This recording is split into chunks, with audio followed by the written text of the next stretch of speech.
I didn't really realize how many women composers there were. I had no clue. And how wonderful many women composers were, starting clear back before 1000 AD. Many, many. Unfortunately, so many societies are male-dominated that we don't have much of their music. Much of the music was destroyed. The music that we do have is hard to find.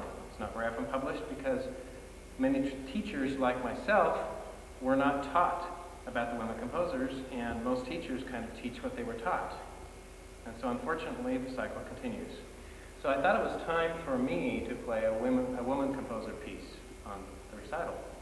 This composer is a little obscure, actually, even for women composers. Most people, if they know some famous women composers, they might know Clara Schumann, wife of Robert Schumann, fabulous teacher, fabulous composer, and also she debuted most of Robert Schumann's piano solo music, so obviously he thought she was good.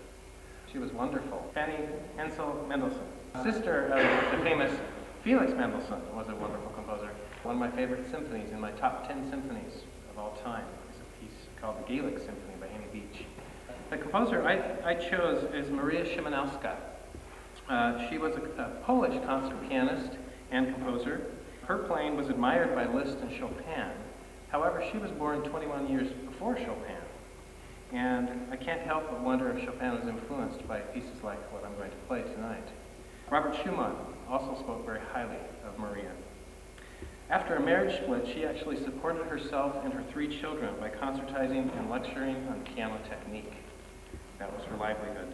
She composed at least 110 pieces total, many for piano, but also for vocal and chamber music.